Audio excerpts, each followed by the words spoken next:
हिंदुस्तान जिंदाबाद, पाकिस्तान मुर्दाबाद। कमल हसन ने जो स्टेटमेंट दिया है वो देशद्रोही, वो इमरान की झोली में चले जाएं, इमरान का वहाँ भला करें। भारत में यदि उनको रहना होगा तो वंदे मातरम कहना होगा। देशद्रोही हैं, उनको इस देश में रहने का अधिकार नहीं है। इस तरह के 1024 लोग हैं कि वहाँ से धारा 370 भी हटने वाली है। तो सबसे पहले कमल हसन जी को ही पाकिस्तान भेजने हैं। सिद्धू को भी कमल हसन के साथ बोरिया बिस्तर बांध के उसको भी पाकिस्तान भेज देना चाहिए। उनको भारत से भी आज़ादी चाहिए, वो आज़ादी लेना चाहते हैं तो उनको आज़ाद कर देना चाहिए। अब उनको डर लगेगा तो नमक हिंदुस्तान का खाते हैं तो गद्दारी ना करें, चाहे वो अलगाववादी नेता हो, चाहे सिद्धू हो, चाहे हमारा कमल हसन हो। मोदी जी ने एक ही चीज़ है कि पहले हम घर को साफ कर लें, सामने वालों को हम देखेंगे। कि जो 13वीं हो तो उसकी 13वीं हम पाकिस्तान में करना चाहते हैं मोदी जी। क्या नाम है आपका? मेरा नाम महेश चंद्र वार्ष्णेय। तो जिस तरीके से पुलवामा वाला अटैक हुआ उसके बाद कमल हसन हैं, उन्होंने बोला है कि जन संग्रह कर लेना चाहिए, कश्मीर की जनता को उनके ऊपर छोड़ देना चाहिए। सरकार क्यों उसमें बाधा उत्पन्न करती है कि वो कश्मीर में रहना चाहें तो कश्मीर में रह सकते हैं, पाकिस्तान में जाना चाहें तो पाकिस्तान में जा सकते हैं, भारत में रहना चाहें तो भारत में। तो क्या कहते हैं आप इसमें? मेरा ये कहना है कि कश्मीर भारत का अभिन्न अंग है। कश्मीर में रहने वाली जनता वो हमारी है, उसकी रक्षा सुरक्षा की जो भी व्यवस्था होगी वो हमारी और हमारी सरकार की है। हम उनको उनके हाल पर नहीं छोड़ सकते हैं। अतः कश्मीर में जो भी व्यक्ति रह रहा है वो हमारा है, उसके दुख दर्द में हमें शामिल होना है, उनको उनके हाल पर नहीं छोड़ा जा सकता है।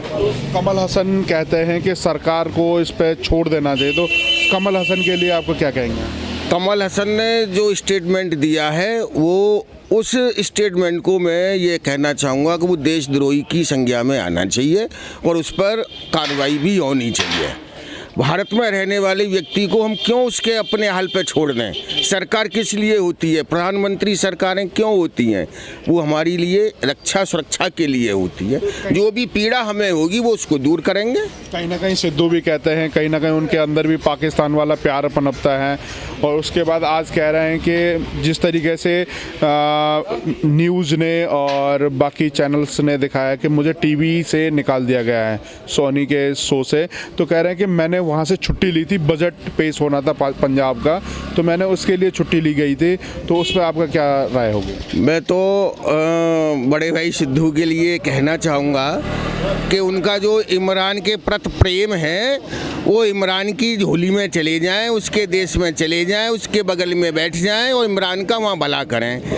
अन्यथा भारत में यदि उनको रहना होगा तो वंदे मातरम कहना होगा। वंदे मातरम कहना होगा। हाँ, वंदे मातरम कहना होगा। कहीं ना कहीं कुछ लोग ऐसे हैं जो वंदे मातरम भारत माता की जय कहने से कतराते हैं, ऐसा क्यों? वो लोग जो कतराते हैं वो देशद्रोही हैं, उनको इस देश में रहने का अधिकार नहीं है। तो जिस तरीके से कुछ लोग इसमें लिप्त भी मिले हैं और कहीं ना कहीं जो पुलवामा वाला अटैक हुआ था उसको कहीं ना कहीं सपोर्ट भी किया है कुछ लोगों ने, तो उनके लिए जो भारत की जनता है, भारत की सरकार है, ऐसे लोगों के लिए क्या कड़ी से कड़ी सज़ा होनी चाहिए? उनको जो सपोर्ट मिला है, जहाँ तक मैं समझ रहा हूँ, कश्मीर में रहने वाले अलगाववादियों के द्वारा उनके ऊपर हम करोड़ों रुपए खर्च कर रहे हैं।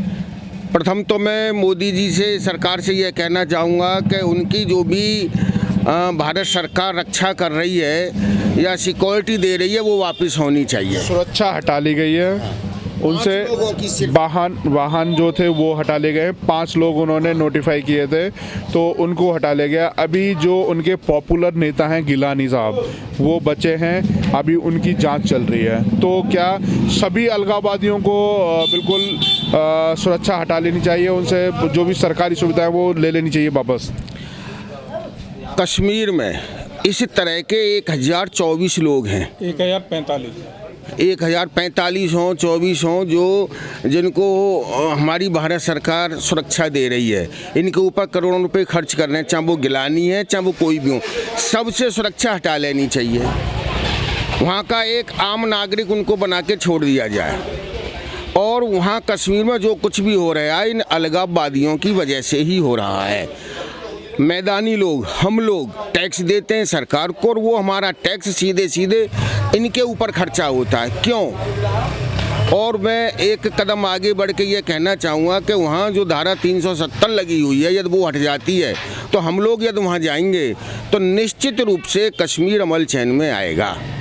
इस तरीके से जो मोदी सरकार आई थी कि हम जो 2 करोड़ जो कश्मीरी पंडित वहाँ से भगाए गए थे उनको बसाएंगे, देश के आम नागरिक और भी जा सकते हैं, तो उससे कितना फ़ायदा हो सकता है? उससे सबसे बड़ा फ़ायदा तो ये होगा, जो हम ये कहते हैं कि कश्मीर विवादित क्षेत्र है, वो भारत का अभिन्न अंग बन जाएगा। कश्मीर जैसी समस्या इस देश में रहेगी नहीं।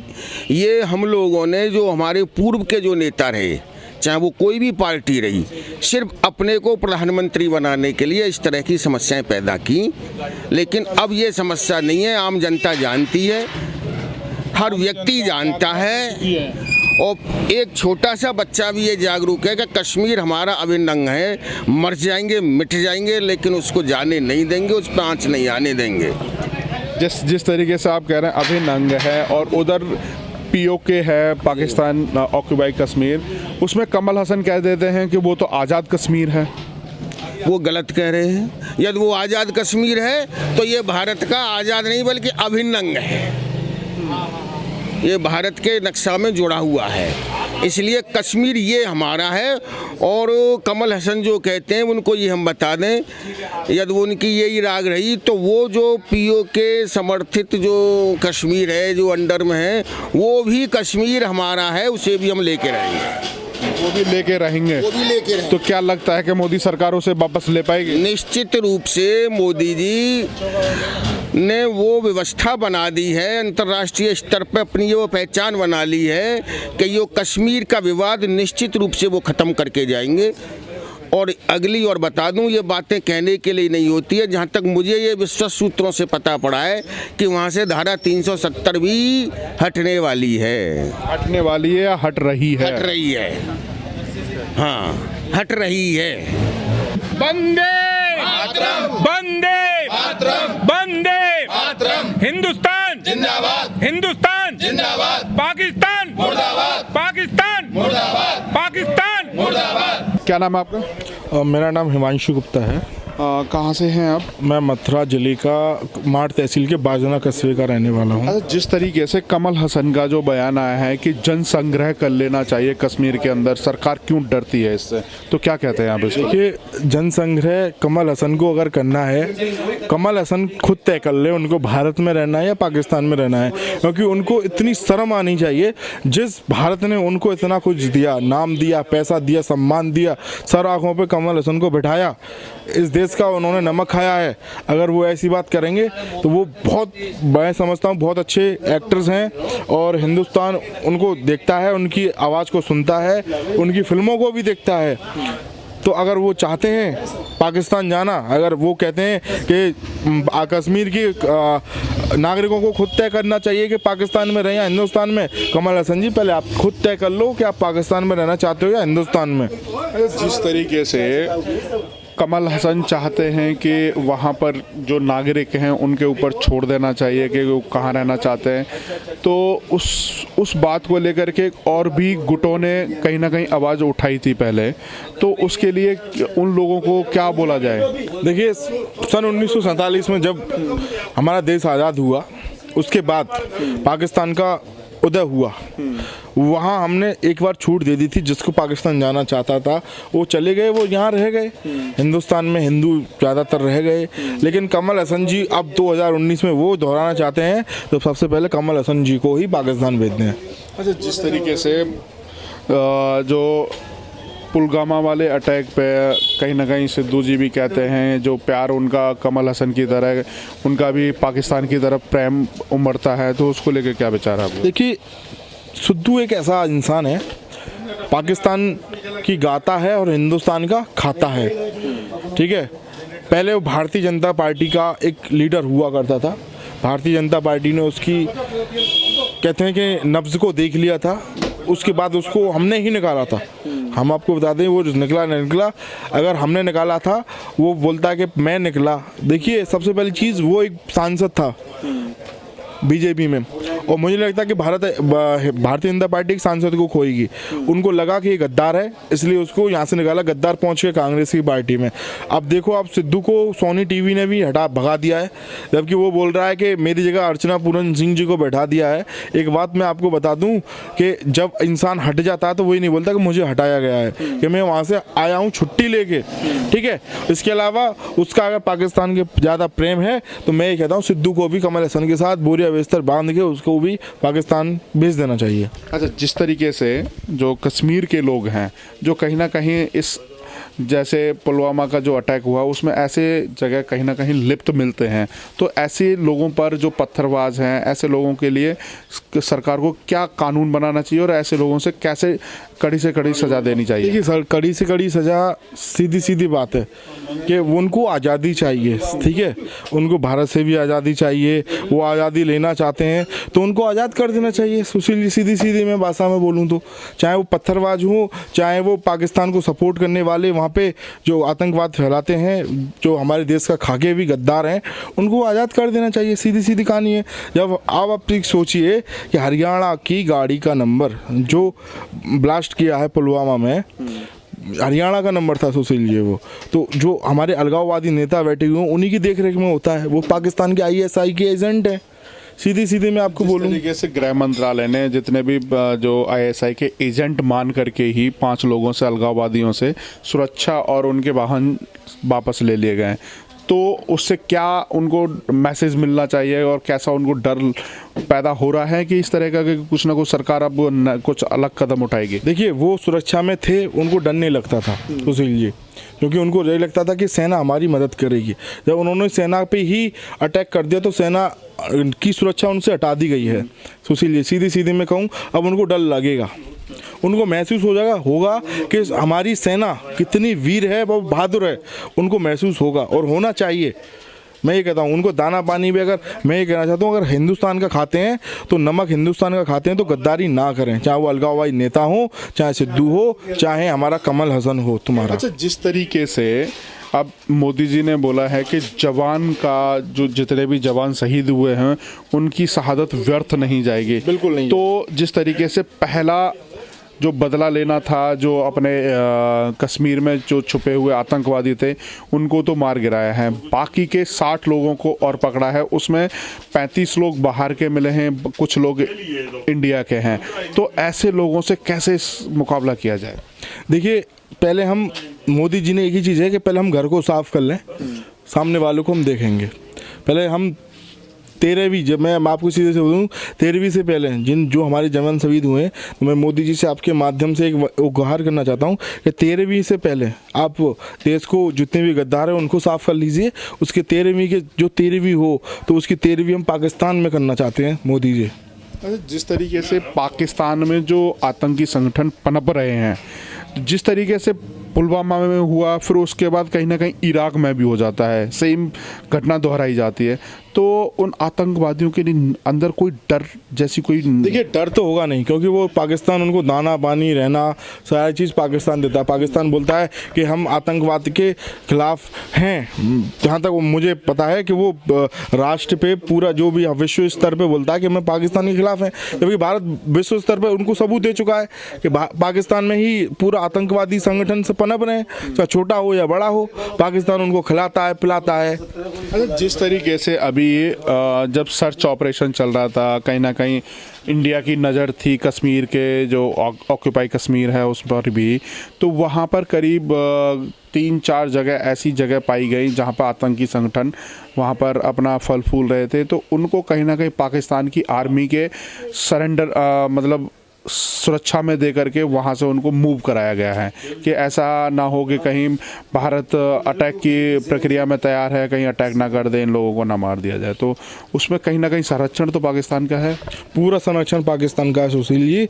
पाकिस्तान ही हिंदुस्तान पे अटैक करता है, ये नहीं है कि पाकिस्तान सारी चीज़ें, पैसा हो, हथियार हो, सारी चीज़, आर्मी तक की मैं बोल रहा हूँ कि आर्मी तक की वो बंदूक दे देते हैं। मुझे जहाँ तक पता चला है, एक आतंकवादी को आर्मी तक की बंदूक देता है। आप खुद सोचिए सोचिए हमारा जवान इतना मक्का है कि वो इस शहादत को, पुलवामा की शहादत को व्यर्थ नहीं जाने देंगे। हमारी सेना नहीं जाने देगी, हमारा गृह मंत्रालय नहीं जाने देगा, विदेश मंत्रालय तो हमारा कूटनीति कर ही रहा है। जहाँ तक अलग थलग करने के लिए हम तैयार हैं, जहाँ तक हम अलग थलग कर चुके हैं पाकिस्तान को बहुत सारे देशों के साथ, ठीक है, और हम करके रहेंगे, ऐसा नहीं है। कहीं ना कहीं चाइना सपोर्ट करता है, तो इंडिया में जो चाइना का सामान बिकता है उस पर भी रोक लगा देनी चाहिए। सुशील जी, 2014 से पहले जितना चाइना का सामान हिंदुस्तान में बिकता था, मुझे लगता है वो आधा हो गया है। चाहे फ़ोन्स की बात हो, आप खुद देखिए सारे जो फ़ोन्स थे वो सारे चाइना से बन के आते थे, वो आज इंडिया में बन रहे हैं। तो चाइना खुद पीछे हट रहा है। उसको पता चल रहा है कि भारत अब वो भारत नहीं रहा कि जो 2014 से पहले था। भारत एक नया भारत है, और ये भारत युवा भारत है, और ये भारत मोदी का भारत है। अच्छा, जिस तरीके से पाकिस्तान की जो एक्साइज ड्यूटी 200% बढ़ा दी जाती है, उनके जो MFN वाली जो एक योजना थी इंडिया की जो उनको पाकिस्तान को दी गई थी, एक तरफा थी, वो भी बंद कर दी जाती है, तो उस तरीके से चाइना के साथ भी ऐसा कुछ कर देना चाहिए। बिल्कुल कर देना चाहिए, चाइना का साथ भी कर देना चाहिए। और जहाँ तक है, चाइना ने भी अब माना है सुशील जी, जहाँ तक मुझे पता चला है कि पाकिस्तान ही आतंकवादी हमले भारत में करता है, चाइना ने ये बोला है। इसके अलावा मैं एक और चीज़ कहना चाहता हूँ, पाकिस्तान हमारे भारत का पानी पीता है, अगर उसका भी पानी बंद कर दिया जाए तो पाकिस्तान, मैं ये कहता हूँ, सूखा पड़ जाएगा। सिंधु घाटी वाली जो समझौता, बिल्कुल उसको भी बंद कर देना चाहिए। और हमने बस आज बंद कर दी है। आपको पता होगा, भारत से जो बस जाती थी LOC पार करके, वो आज बिल्कुल बंद है, वो नहीं चलेगी जब तक हम इस आदत को अच्छी तरीके से वो ना कर दें। क्योंकि कहीं ना कहीं एक पाकिस्तान का और भारत का एक जो रिश्ता है वो अलग भी दिखाई देता है कि कुछ लोग उनकी फैमिली के भारत में रहते हैं, कुछ लोग पाकिस्तान में रहते हैं, शादी ब्याह भी पाकिस्तान और भारत के हो जाते हैं मुस्लिमों में। जिस तरीके से पॉपुलर चेहरा था सानिया मिर्ज़ा का, तो इस तरह से काफ़ी और भी शादियां हुई हैं, तो उन पर कैसा प्रभाव पड़ेगा और ऐसे चीज़ों पर लगाम लगनी चाहिए। देखिए, पाकिस्तान का आम नागरिक भी ये चाहता है कि भारत और पाकिस्तान की जो संबंध है वो अच्छे बने रहे। आपने देखा होगा कि एक मैंने न्यूज़ में देखा था, सोशल मीडिया पे भी देखा था, एक बच्ची थी पाकिस्तान की, उसने बोला था कि पाकिस्तान से आतंकवाद ख़त्म होना चाहिए। जब पाकिस्तान के व्यक्ति ही पाकिस्तान में ये बोलते हैं कि पाकिस्तान में आतंकवाद है और उसको ख़त्म होना चाहिए, सुशील जी आप खुद समझदार हैं कि पाकिस्तान के जो कहते हैं ना शहंशाह, वो जो हेड हैं, वो आतंकवाद को पनपा रहे हैं और उनको ख़त्म कर देना चाहिए। जिस समय इमरान खान गद्दी पे बैठते हैं उस समय कहते हैं कि हम भारत के साथ बातचीत करेंगे और जो भी समस्याएं हैं उनको ख़त्म कर देंगे। जब कुर्सी पर और चुनाव लड़ते हैं तो मोदी का नाम लेकर के, मोदी की छवि को अपने अंदर दिखा करके चुनाव जीत जाते हैं, और जैसे ही सीट पर बैठते हैं तो बिल्कुल चेहरा ही अलग हो जाता है। देखिए, कहते हैं ना कि कुर्सी का नशा कुछ और होता है सुशील जी, ठीक है। और पाकिस्तान का जो इमरान खान प्रधानमंत्री है, वो मोदी का मुकाबला कभी नहीं कर सकता, ना वो कर सकता, ना उसकी औकात है। एक बात मेरी समझ में ये नहीं आती है कि जो प्रधानमंत्री बने हैं उन पर कुर्सी का नशा है या फिर जो वहाँ की जो व्यवस्था बनाई गई है आतंकवादियों की तरफ से या आर्मी की तरफ से, वो वाली व्यवस्था है। मुझे जहाँ तक है कि किसी न्यूज़ चैनल में मैंने सुना था कि इमरान खान को वहाँ की जो सेना है वो आतंकवाद को सपोर्ट करती है। आपको पता होगा, उसी सेना ने इमरान खान के ऊपर हाथ रखा था। आपको मैं बता दूं, इमरान खान के हाथ ऊपर सेना का था, तभी ये विजयी हुआ था। तो ये कहते हैं कि जिसके नीचे रिमोट कंट्रोल सेना के पास है इमरान खान का, मुझे लगता है, और वही आतंकवाद को पनपा रही है। इमरान खान पूरा समर्थन दे रहा है। जिस तरीके से एक और पॉइंट आता है हमारा कि जिस तरीके से बॉलीवुड है हमारा, और हो सकता है कि करोड़ों हजारों करोड़ों में इनका बिजनेस है, बिल्कुल है। पाकिस्तान के कलाकार आते हैं हिंदुस्तान में काम करने के लिए, पैसा कमाते हैं और उसके बाद पाकिस्तान के लिए चले जाते हैं। तो ऐसे लोगों पर जो चाहे कलाकार हो या प्रतिभा हो तो अपने कंट्री में दिखाएं। क्या इंडिया से रोक देना चाहिए उनको? बिल्कुल रोक देना चाहिए। जहाँ तक है ज़्यादातर रोक दिया गया है सुशील जी। जो भी हमारे देश के प्रेम है, जो प्रेम रखते हैं, डायरेक्टर हों या कोई भी जो प्रोग्राम कराने वाले हों, उन्होंने मना कर दिया है कि हम पाकिस्तान के कलाकारों को अब करेंगे। टी सीरीज़ ने, आपको बता दूं, आसिफ असलम वहाँ का जो गायकार है और इंडिया में बहुत पॉपुलर है, उसकी अपनी डिलीट कर दिया उसको, सारी सॉन्ग्स को डिलीट कर दिया टी सीरीज़ ने। तो एक कमल हसन भी तो हैं, वही जो बॉलीवुड के ही हैं, वो पाकिस्तानी प्रेम दिखाते हैं। देखिए, मैं आपको पहले भी बोल चुका हूँ सुशील जी कि कमल हसन अगर चाहता है पाकिस्तान जाना तो कमल हसन जा सकता है। अगर देश का नमक हरामी करके कमल हसन जाना चाहता है तो फिर आप समझ सकते हैं उससे बड़ा नमक हराम कोई नहीं होगा जैसे सिद्धू है। तो देखिए, उनका प्रेम जो है ना पाकिस्तान की तरफ भरता किससे है? सिद्धू हुआ, क्या है कि ये मोदी विरोधी हैं सुशील जी, क्योंकि मोदी देश का भला चाहता है और ये देश का भला होने नहीं देना चाहते। हिंदुस्तान जिंदाबाद, पाकिस्तान मुर्दाबाद। कमल हसन ने जो स्टेटमेंट दिया है वो देशद्रोही, वो इमरान की झोली में चले जाएं, इमरान का वहाँ भला करें। भारत में यदि उनको रहना होगा तो वंदे मातरम कहना होगा। देशद्रोही हैं, उनको इस देश में रहने का अधिकार नहीं है। इस तरह के 1024 लोग हैं कि वहाँ से धारा 370 भी हटने वाली है। तो सबसे पहले कमल हसन जी को ही पाकिस्तान भेजने हैं। सिद्धू को भी कमल हसन के साथ बोरिया बिस्तर बांध के उसको भी पाकिस्तान भेज देना चाहिए। उनको भारत से भी आज़ादी चाहिए, वो आज़ादी लेना चाहते हैं तो उनको आज़ाद कर देना चाहिए। अब उनको डर लगेगा तो नमक हिंदुस्तान का खाते हैं तो गद्दारी ना करें, चाहे वो अलगाववादी नेता हो, चाहे सिद्धू हो, चाहे हमारा कमल हसन हो। मोदी जी ने एक ही चीज़ है कि पहले हम घर को साफ कर लें, सामने वालों को हम देखेंगे कि जो 13वीं हो तो उसकी 13वीं हम पाकिस्तान में करना चाहते हैं मोदी जी।